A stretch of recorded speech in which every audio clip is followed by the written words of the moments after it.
रात का अंधेरा घना हो चुका था। चांद बादलों में छिपता और निकलता, जैसे कोई छाया उसे ढक रही हो। सड़क सुनसान थी। केवल ट्रक के इंजन की गड़गड़ाहट और जंगल के बीच से आती रहस्यमयी आवाजें माहौल को और भयानक बना रही थीं। लेकिन इस ट्रक ड्राइवर को पता नहीं था कि उसकी ये यात्रा उसे ऐसी हकीकत से रूबरू कराएगी जिसे सुनकर ही रूह कांप उठे। रवि, एक अनुभवी ट्रक ड्राइवर, हमेशा की तरह सामान लाद कर दिल्ली से कानपुर की ओर निकल पड़ा। हाईवे पर तेज रफ्तार में चलते हुए उसने अपनी सिगरेट जलाई और रेडियो ऑन कर दिया। लेकिन कुछ दूर चलते ही अचानक ट्रक के रेडियो में अजीब सी खड़खड़ाहट होने लगी। श्श, तुम अकेले नहीं हो। रवि चौंक गया। उसने तुरंत रेडियो बंद किया और अपने आप को दिलासा देने लगा कि शायद सिग्नल डिस्टर्ब हुआ होगा। लेकिन तभी सड़क के किनारे सफेद साड़ी पहने एक लड़की दिखाई दी। लंबी, घने काले बाल और बड़ी बड़ी काली आंखें। लड़की ने हाथ दिया, जैसे लिफ्ट मांग रही हो।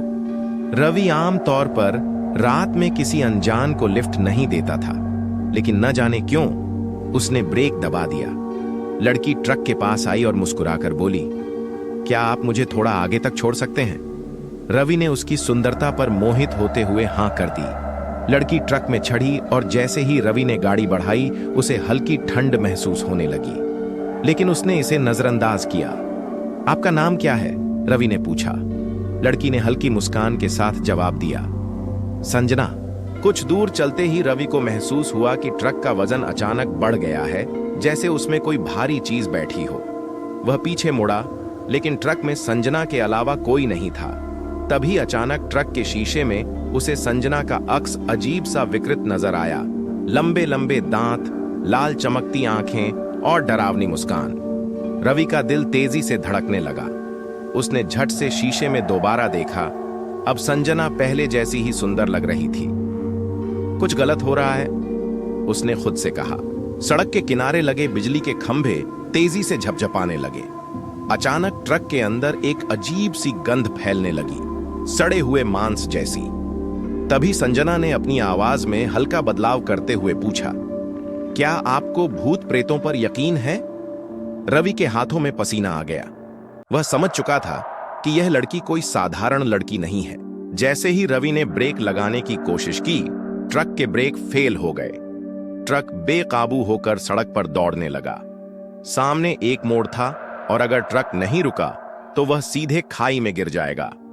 रवि ने हड़बड़ी में गियर बदला, लेकिन तभी संजना ने उसकी ओर देखा।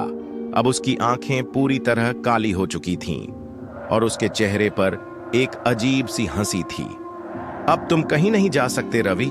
इतना सुनते ही ट्रक के अंदर अजीबोगरीब घटनाएं होने लगीं।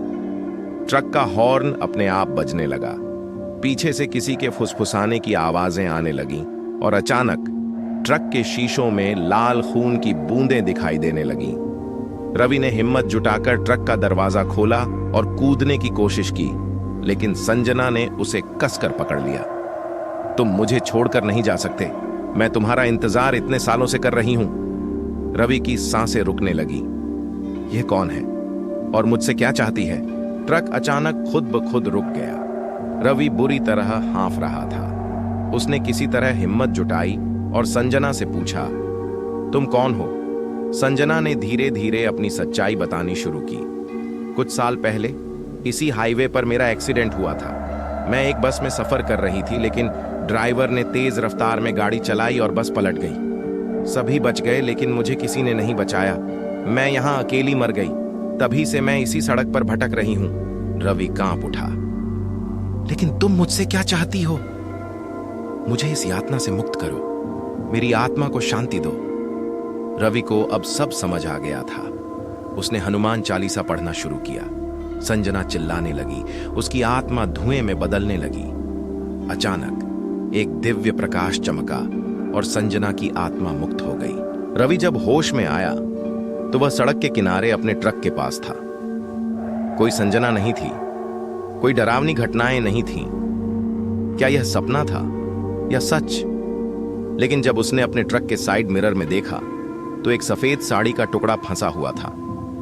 क्या संजना सच में चली गई थी या वो अब भी किसी नए मुसाफिर की राह देख रही थी?